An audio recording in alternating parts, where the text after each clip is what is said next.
Number 5. The Kraken. Over the port side, boys! There she blows! Batter down the hatches, the Kraken's here! I'm sorry, I absolutely could not resist. I'm just trying to paint you a picture of the scene here. The Kraken is an absolutely legendary sea monster, harking back to old sailors' tales from the 17th century. It started as an old Nordic legend and was said to haunt the waters from Norway through Iceland. But as its legend grew, stories of the Kraken would be passed throughout the world, carrying on from sea to shining sea. It's widely theorized that the legend of the Kraken began with sightings of the colossal squid, a creature almost as mythical as the Kraken itself. An old fisherman's tale, it's depicted as a colossal cephalopod, capable of crushing a fully stacked galleon with its tentacles and bringing it down to the ocean floor. If the tentacles and its heaving beak aren't enough, it also creates whirlpools around it, as it drags your doomed ship down with it all the way down to Davy Jones's locker. The Kraken probably has one of the best PR agents in the sea monster community, being the subject of stories, songs for centuries, finding its way into numerous movies, a career-making role in Clash of the Titans, a very strong supporting role in the Pirates of the Caribbean franchise really helped elevate it to stardom, even finding its way into a bunch of video games over the years, serving as a boss for players in God of War, Sea of Thieves, and for the real OGs out there, RuneScape as well. When it comes down to who could defeat who, it's not even a question. The Megalodon wouldn't get so much as 30 seconds with the Kraken. The Kraken of lore was crushing ships in seconds. You think it's even gonna notice crushing a shark? Number 4. The Loch Ness Monster. Now, the Loch Ness Monster is probably the most famous sea creature of all time, and probably one of the most famous Scottish things of all time, alongside William Wallace, kilts, and haggis. It's also one of the world's oldest recurring cryptid stories, with the first reports of Nessie going all the way back to the year 565. And since then, Nessie has delighted cryptozoologists the world over, becoming a cultural icon for Scotland and the Loch Ness as a whole. There's been several concentrated efforts to really find the Loch Ness Monster over the years, and while nothing has ever officially shown up on a sonar or radar, that has never stopped the stream of sightings and photos of the Loch's gentle giant. Nessie seems pretty benevolent.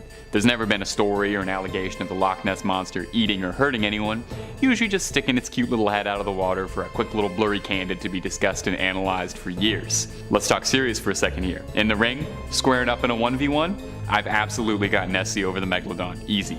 That long neck is gonna wrap around the Meg, get that thing lassoed. You know, the Meg is big, sure.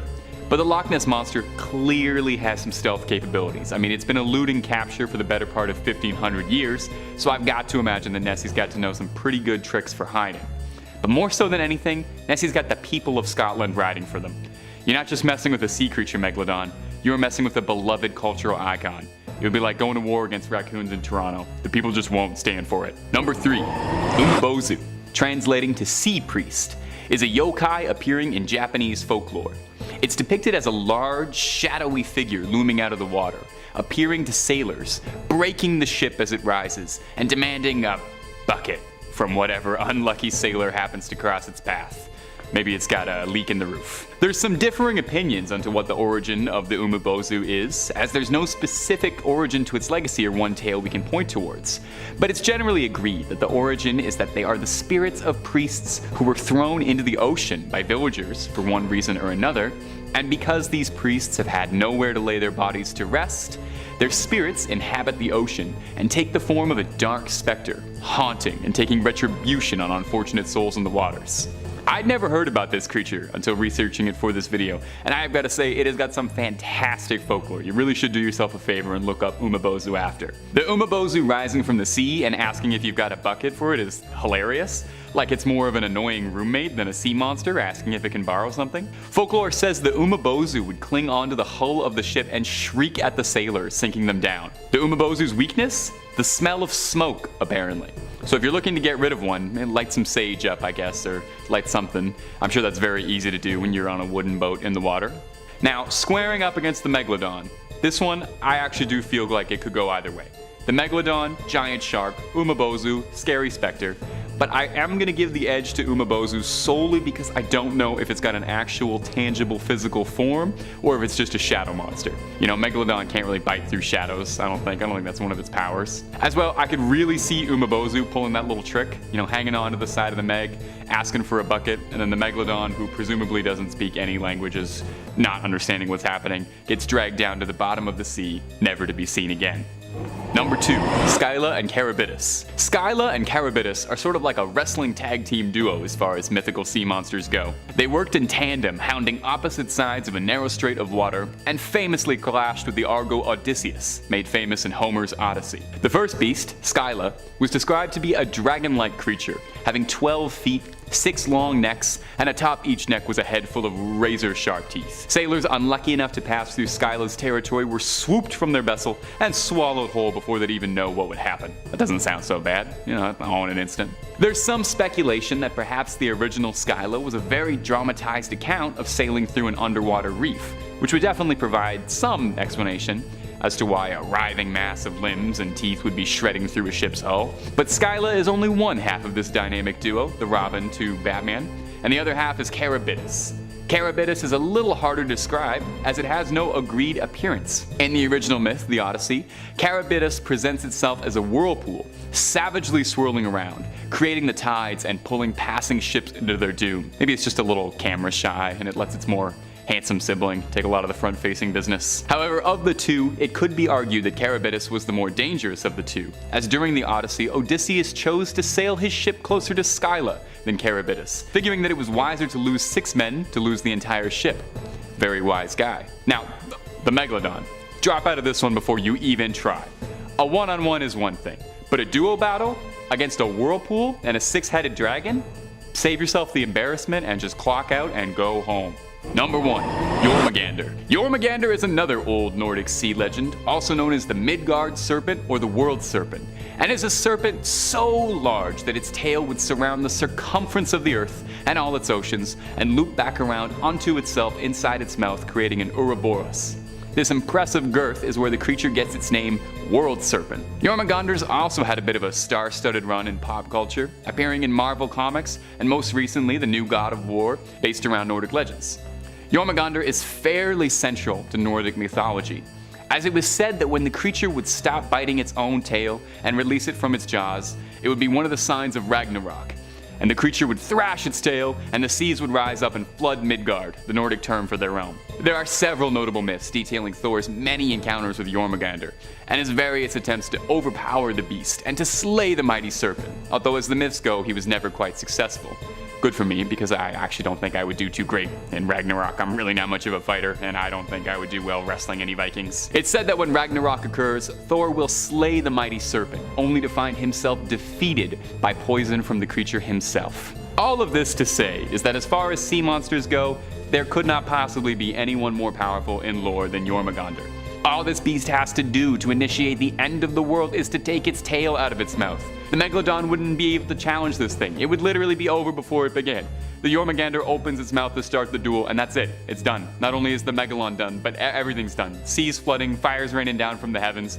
How could there possibly be a more powerful sea monster than this? Unless they update the Nordic myths at all, I doubt anything will ever top the legend of the Jormungandr. Coming in at number 5, SCP-054-FR. 054-FR is a phenomenon occurring in some waves off the western coasts as well as some eastern coasts. It is characterized by the physical transformation of effective waves to resemble the jaws of a great white shark. This SCP is capable of remaining unnoticed until it is almost too late to act. It is capable of forming on waves at least 4 meters tall, but the maximum height of which it can reach is unknown. Effective waves are capable of rolling at 3 times the speed of non-effective waves if a non-aquatic animal of a human being is situated between SCP-054 and the closest coast. Appearances of this SCP are growing considerably if the previously evoked individuals are situated at a distance of at least 250 meters from the coast, whether they are swimmers, divers, or aquatic vehicles of moderate size, with the most common victims having been surfers. Injuries caused by SCP-054 are similar to that which could be accomplished by a great white shark, but with the pressure being directly proportional to the height of the effective wave. Injuries in 68% of cases occur during the collapse of the wave over the victim. Reported injuries have been as simple as a removed limb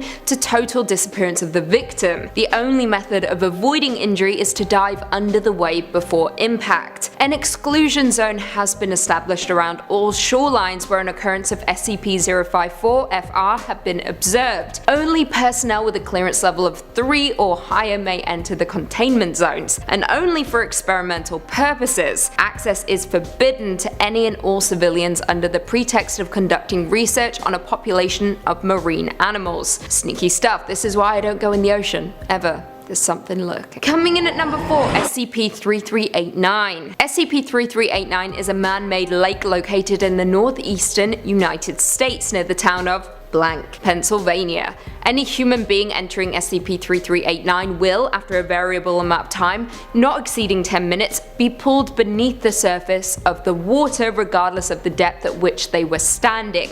A few minutes after being submerged, a statue of the subject's exact likeness will rise from the water in their place. These statues are unremarkable beyond their anomalous origin, consisting of a synthetic resin and concrete mixture and giving color by standard household latex paint.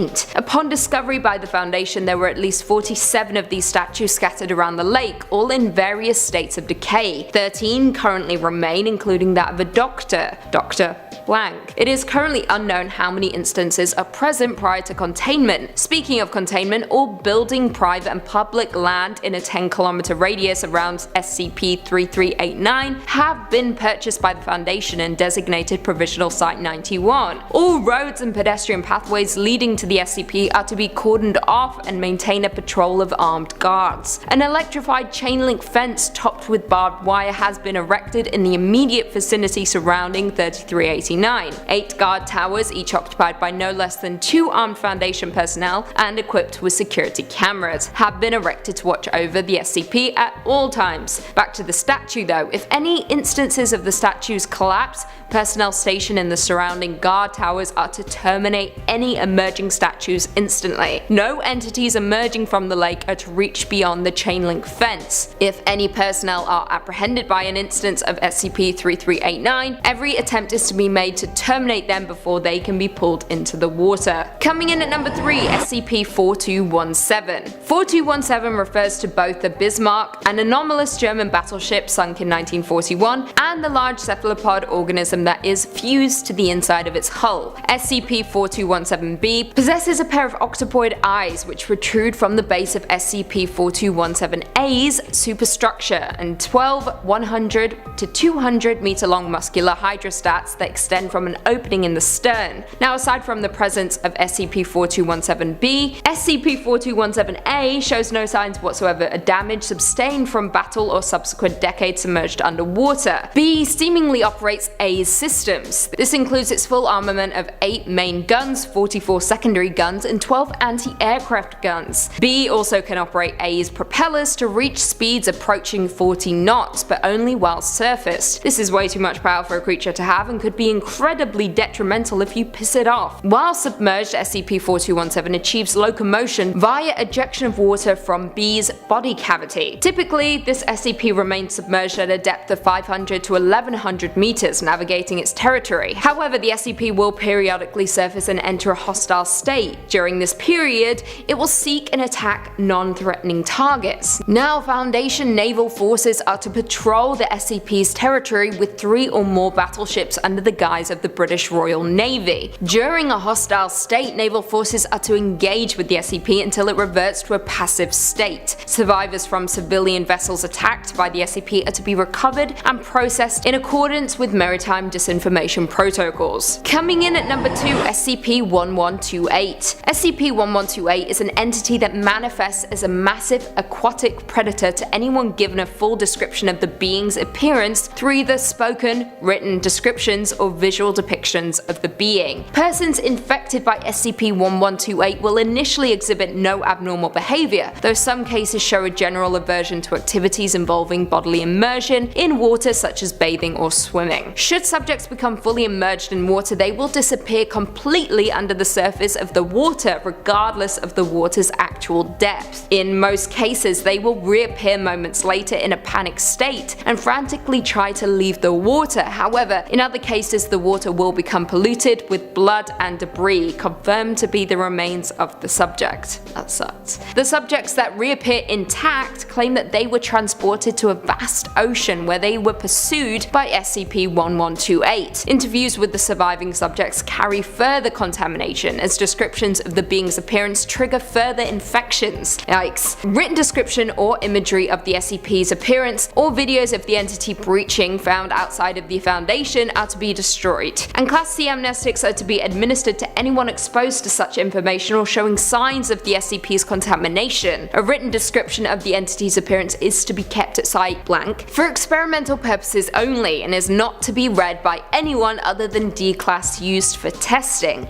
If exposed, staff are to report immediately for administration of Class C amnestics. And finally, coming in at number 1, SCP-3000. SCP-3000 is a massive aquatic serpentine entity strongly resembling a giant moray eel. The exact length of 3000 is impossible to determine, however it is believed to be somewhere around 600 and 900 kilometers, with the head of SCP-3000 measuring roughly 2.5 meters in diameter, and sections of the body proper being around 10 meters in diameter. Yeah, horrifying. Now 3000 is typically a sedentary creature, only moving its head in response to certain stimuli or during feeding. The majority of its body is located around the Ganges fan and rarely moves at all. SCP-3000 is carnivorous and despite its sedentary nature is capable of moving quickly to dispatch prey, aka us if we were ever to encounter it. Despite its size, it is believed that SCP-3000 does not require sustenance to maintain its biological functions, aka it kills for the hell of it. When 3000 consumes prey, a thin layer of viscous, dark grey substance classified as Y909 is excreted from its skin, with the end result of its digestive processes currently unknown. In some historical records, Dr. Eugene Getz reports on SCP-3000, I quote, "The unease was felt throughout the entire crew as we descended on that first night. Whether this was due to our uncertainty at what we would discover or something more sinister, I would not speculate. At around 0940 hours, we first observed the head of the entity. The unease was palpable now. Several other crew members complained of feeling hazy and of being uncertain what they were supposed to be doing. When we were within 50 meters, the entity turned slowly to look at us. Even now, as I recall watching this thing coil around in the darkness, I can still hear Williams barking like a mad dog in the rear of the vessel, screaming and flailing, shouting about how he could see it in his head. Frightening stuff. The area containing SCP-3000, currently a region of the Bay of Bengal, roughly 300 kilometers in diameter, is to be routinely patrolled by Foundation naval vessels. Under no circumstances are civilians allowed to attempt deep-sea exploration or diving efforts in the quarantined area. Individuals believed to have contacted SCP-3000 are to be contained, quarantined, and processed at Site-151. Sadly, there is currently no known cure for exposure to 3000. As such, affected individuals should be contained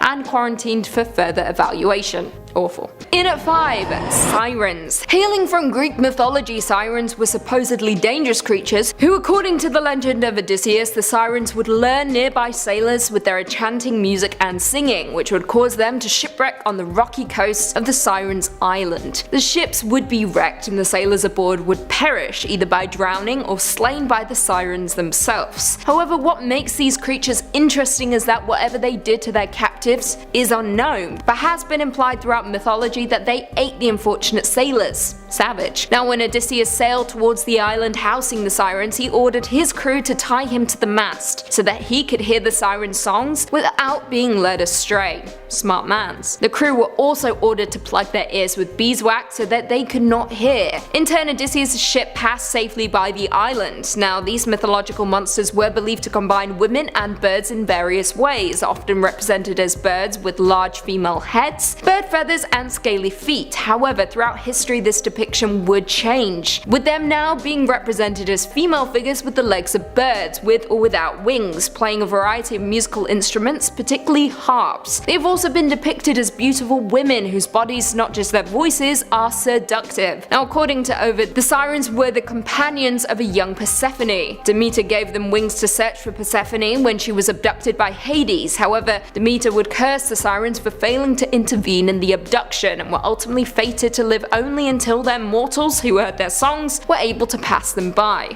In at 4, Jormungandr. Hailing from Norse mythology, Jormungandr, meaning huge monster and also known as the Midgard world serpent, is a sea monster and the middle child of the giantess Angbodr and Loki. Now according to mythology, Odin took Loki's 3 children by Angbodr, the wolf Fenrir, Hel and Jormungandr, and tossed the latter into the great ocean that encircles Midgard. The serpent then grew so large that it was able to surround the entire earth and grasp its own tail. As a result of this, it received the name the World Serpent. When this monster releases its tail though, Ragnarok will begin. Frightening stuff. Once the beast releases its tail, the seas will become violent as the serpent thrashes its way onto land. Fenrir will set ablaze one half of the world with fireballs, while Jormungandr sprays poison to fill the skies and seas of the other half. The two will then join the sons of Muspel into the plain of Vigrid. Here is where the last meeting between the serpent and Thor is predicted to occur. Thor will become occupied with battling Jormungandr, and they will be unable to help others as they fight their own battles. Thor, however, will eventually kill the serpent, but will fall dead after walking just 9 paces, having been poisoned by the serpent's deadly venom. Tragic stuff, this dude is not to be messed with. In at 3, the Kraken. The Kraken is a legendary sea monster hailing from Norse mythology and is a creature of enormous proportions, meaning an unhealthy or twisted animal. The Kraken was borrowed for one of the main antagonist monsters in Ray Harryhausen's Clash of the Titans. This creature is often described as a cephalopod and resembling a giant octopus or squid. The Kraken is said to emerge from the depths of the ocean and envelop whole ships in the grasp of its tentacles and drag them beneath the murky waters. Now most will remember this sea monster also making an appearance in the second installment of the Pirates of the Caribbean, which featured a more mythologically accurate depiction of the Kraken as opposed to the 2010 remake of Clash of the Titans. Now its true mythological history goes something like this. After returning from Greenland, an old Norwegian author described in detail the physical characteristics and feeding behavior of the Kraken, proposing that there must be just 2 in all of existence, stemming from the observation that the beasts have always been sighted in the same parts of Greenland Sea and that each seemed incapable of reproduction, as there was seemingly no increase in their numbers. And while that fact may put some minds at ease, there is no denying the impact the Kraken has had on popular culture and sailors alike, with many fearing beneath those murky waters are elongated tentacles waiting patiently to feast. In at 2, Dagon. Dagon is a deity who presides over the Deep Ones, an amphibious humanoid race indigenous to Earth's oceans. Now this bad boy was first introduced in Lovecraft's short story Dagon, but is also mentioned extensively through the mythos. Also referred to as Father Dagon, he is a great old one and the consort of Mother Hydra. Now Dagon is huge, really huge, and could potentially reach a height of 50 feet. He is an enormous monster and is worshipped by the devout cult of humans and Deep Ones, who revere him as their deity. It is rumored that he is immortal, however his longevity may be attributed to his fraternization with the Starspawn, who will oftentimes select specimens from a given species to protect, nurture and empower for reasons only known to them. Now Dagon is aptly described in the short story, I quote, "With only a slight churning to mark its rise to the surface, the thing slid into view above the dark waters. Vast Polyphemus-like and loathsome, it darted like a stupendous monster of nightmares to the monolith, about which it flung its gigantic scaly arms, the while it bowed its hideous head and gave vent to certain measured sounds. This is not a beast you would want to stumble across on a dark night." And finally in at number 1, Cthulhu. Cthulhu is a fictional cosmic entity created by our favourite writer over here at Top 5 Scary, H.P. Lovecraft himself, and was first introduced in the short story The Call of Cthulhu, which, if you haven't read it, get on it immediately.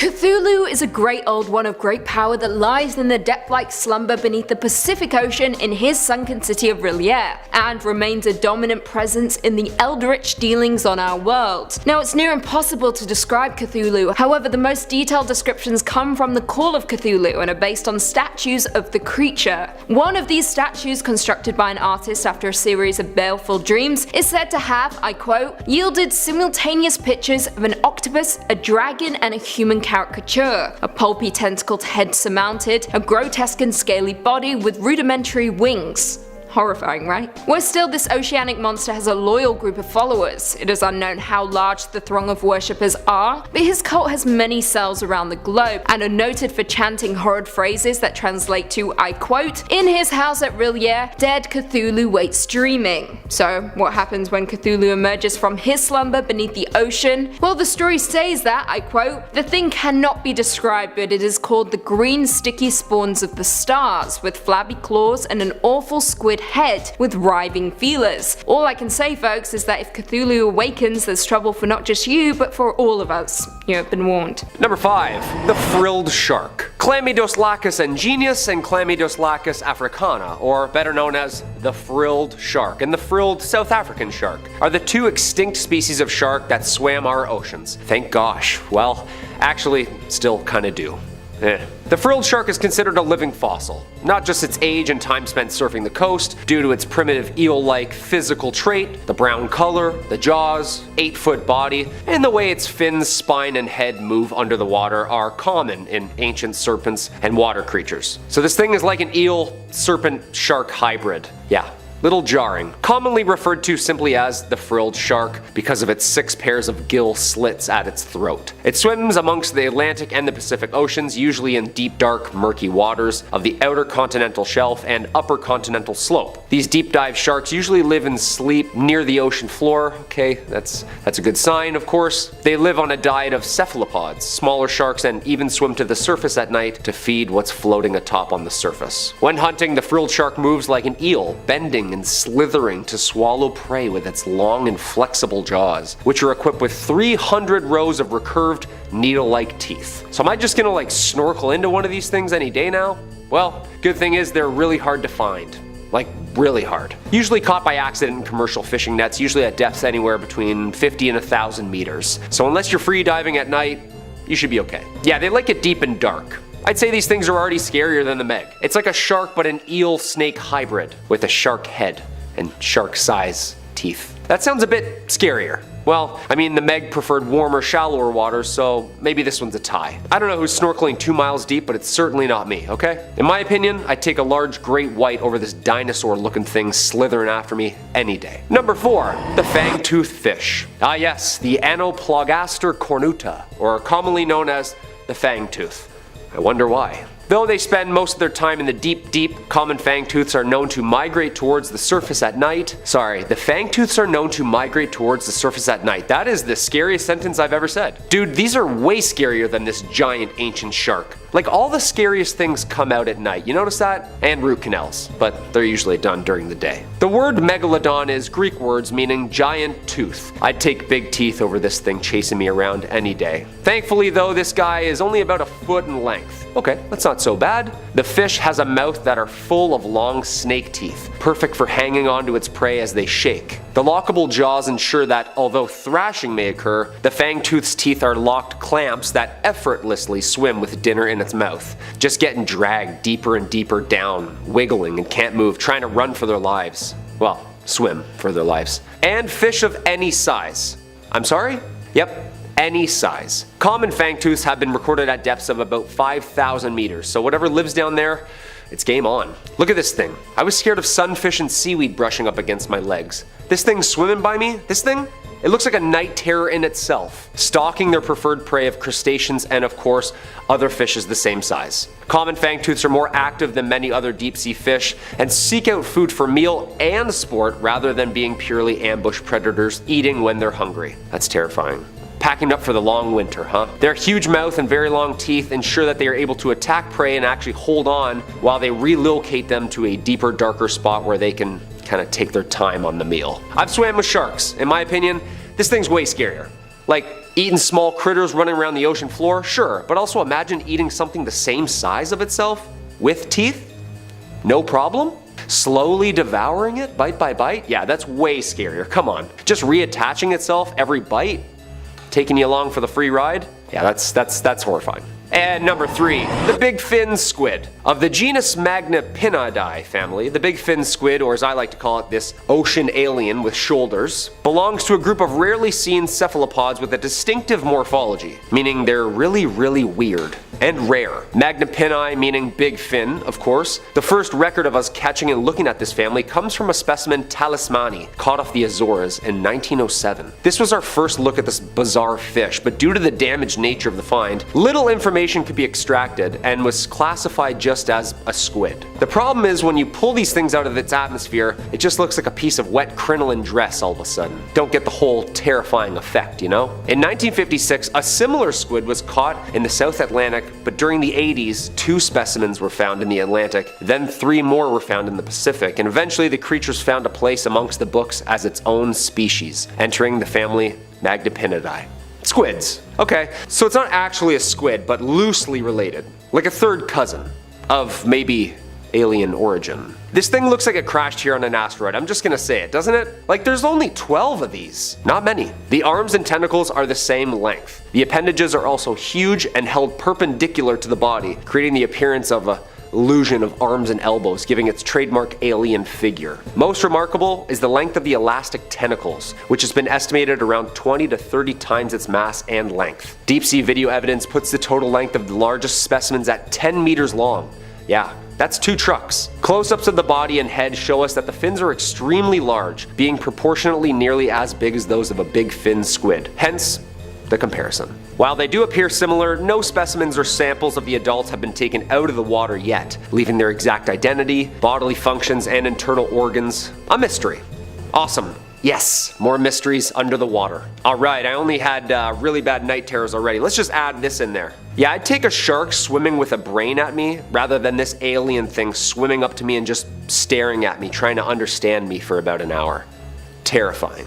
Number 2, the gulper eel. Eurypharynx pelicanoides. The pelican eel, or what I just said, is basically a deep sea eel. Like deep sea. If you've seen the Ridley Scott's Alien film franchise or the Predator universe, you'll know that this thing looks exactly like that. Yeah, am I wrong? But instead of like 8 feet tall, it's only 3 feet tall. Yeah, still terrifying. The pelican eel has been described by many synonyms, yet nobody has been able to demonstrate that more than one species of pelican eel exists. Riding solo, huh? That's creepy.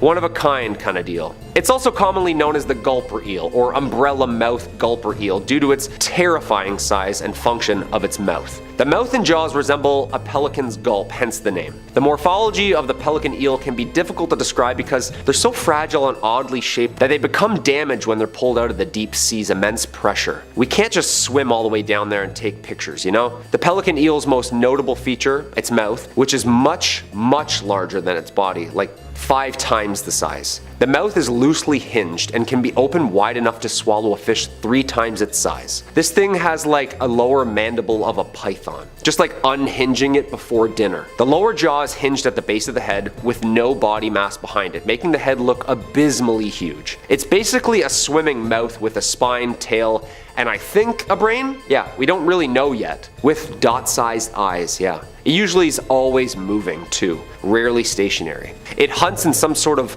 folded state. The pelican eel's mouth has the capability to change to an inflated shape when hunting, giving the mouth its notably massive appearance. Dude, the mouth unfolds like the James Webb telescope. Like 100 working parts. Technically, it's like a geometric shape unfolding as a mouth, followed by stretching, like a cootie catcher. Remember those? This thing eats like a cootie catcher. When the pelican eel is in pursuit of its prey, it slowly starts unfolding itself. Imagine this thing's trucking behind you, unhinging its jaw, slowly the closer it gets. The head and jaw structure unfold and spread horizontally, not vertically. Okay, that's scarier all of a sudden. The unspreading event, or as I like to call it, lunch, is followed by the inflation of the mouth from a stretchable skin of the head, which it feeds on prey. Then, water's expelled via the gills. Okay, so it's basically a large strainer, and after it eats, it blows itself out, releases all the water back into the water.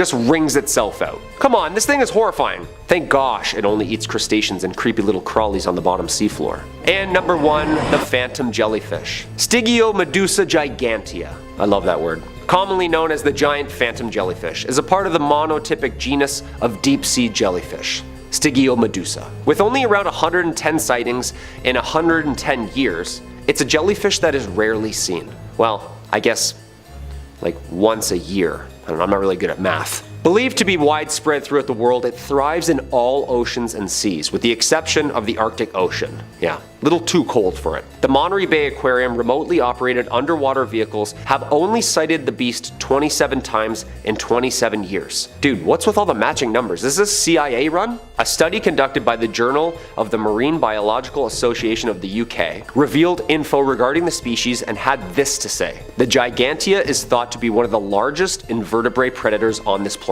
One more time please. The largest predator. It is commonly found in the ocean's midnight zone, reaching depths of about 7,000 meters. Deepest human free dive is about 300 meters. Okay. Yeah, we're good. Unless you have a wide lung span. The largest predators in the deep sea, the giant phantom jellyfish's typical prey consists of plankton and small fish.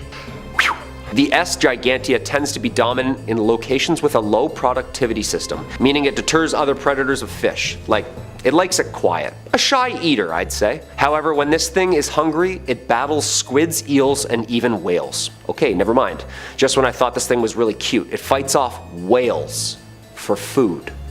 The first specimen, weighing in at 100 pounds, was collected in 1899, but it wasn't recognized as its own species until 1959. Imagine this thing chasing you and catching you, tangling you in like 100 feet of netting tentacles so it can just eat you slowly. Does this thing have a consciousness? Like, you can kind of tell if a shark is swimming near or close to you or what it's kind of feeling. This thing just slowly, softly swimming towards you before it ingests you? Way scarier. Like, I'm convinced these landed here. The oceans are way scarier than things on land. We haven't even started to uncover the whole ecosystem yet.